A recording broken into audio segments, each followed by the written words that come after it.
Amin. Rasulullah berkata, baiti jannati, rumahku sorgaku. Baiti jannati, rumahku sorgaku itu bukan rumah yang besar, bukan rumah yang mewah, bukan rumah yang megah, bukan rumah yang di dalamnya terdapat perabotan-perabotan yang mahal. Baiti jannati, kata Rasul, rumahku sorgaku adalah suami yang taat kepada Allah, istri yang taat kepada Allah, suami yang soleh, istri yang soleha, istri yang ikhlas, yang sabar, yang warah, yang zuhud, yang qanaah. Rumah yang dihidupkan dengan Al-Quran, rumah tangga yang mengikuti aturan, ajaran Allah dan ajaran Nabi Muhammad, ini adalah baiti jannati. Walaupun rumahnya dari kardus, walaupun rumahnya dari kayu, tetapi kalau rumah itu dihidupkan dengan Al-Quran, rumah tangganya, suaminya, istrinya, anak-anaknya soleh dan taat kepada Allah Subhanahu wa Ta'ala, maka rumah tangga itu menjadi baiti jannati. Dan ini adalah pernikahan yang baik. Inilah pernikahan yang diajarkan oleh baginda Nabi Muhammad. Sebab banyak di zaman sekarang, bukan hanya di kota-kota, bahkan di kampung-kampung, sesuatu yang baik tetapi dicampur adukkan dengan hal-hal yang buruk. Nikah pakai dangdut, orkes. Ini bukan yang mengundang rahmat, bukan yang mengundang berkah, malah mengundang bala, mengundang bencana. Makanya banyak kita lihat berartis kawin cerai, kawin cerai, kawin cerai. Kenapa? Karena nikahnya diawali dengan hal-hal yang mengundang maksiat. Kalau awalnya udah nggak bagus, maka terus akhirnya pasti nggak bakal bagus. Wasiat saya bagi Upi dan calon istrinya nanti, jadilah kalian berdua suami dan istri yang taat kepada Allah.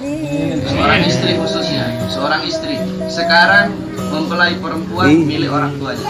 Nanti kalau udah menikah, seorang wanita bukan lagi milik orang tuanya, tetapi sepenuhnya milik suaminya. Begitupun si Upi harus bisa menjadi imam yang baik, memberi makanan yang halal, memberi makanan yang berkah.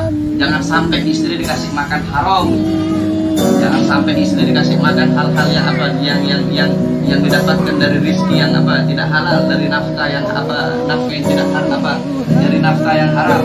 Sebab itu pun berpengaruh. Al-Imam Syafi'i, beliau punya ayah bernama Sayyidina Idris. Ini Sayyidina Idris, dulu beliau waktu masih muda, beliau duduk di samping sungai. Ketika beliau duduk di samping sungai, tiba-tiba ada sebuah apel.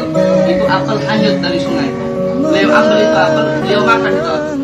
Ketika beliau makan itu apel, baru beliau sadar ternyata ini apel ada yang punya. Walaupun itu hukumnya syubhat, tapi pasti ada yang punya. Karena ini sungai ngalir. Beliau ikuti itu sungai, berhari-hari beliau ikuti sampai di ujung beliau lihat banyak pohon apel.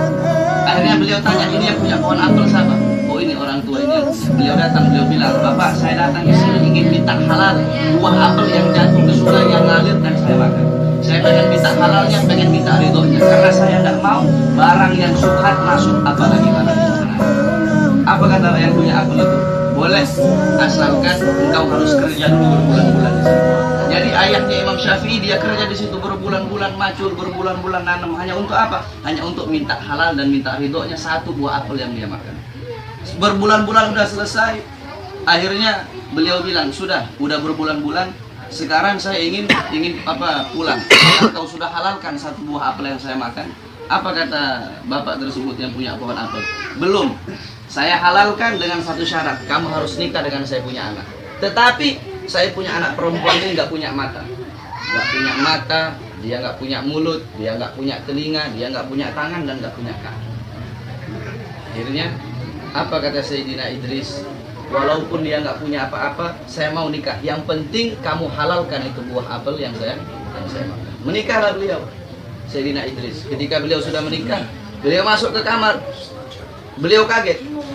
Ada seorang wanita yang sangat cantik dalam kamar. Akhirnya beliau keluar. Beliau bilang, apa ayah? Mungkin ini saya salah masuk kamar. Soalnya di dalam ada wanita yang sangat cantik. Apa kata ayah mertuanya Imam Syafi'i? Sayyidina Idris, itu adalah istri. Loh, katanya ayah dia nggak punya mata. Maksudnya dia nggak punya mata, dia tidak pernah memandang hal-hal yang haram. Dia nggak punya telinga, dia tidak pernah mendengar hal-hal yang haram. Dia tidak punya mulut, dia tidak pernah berkata hal-hal yang haram.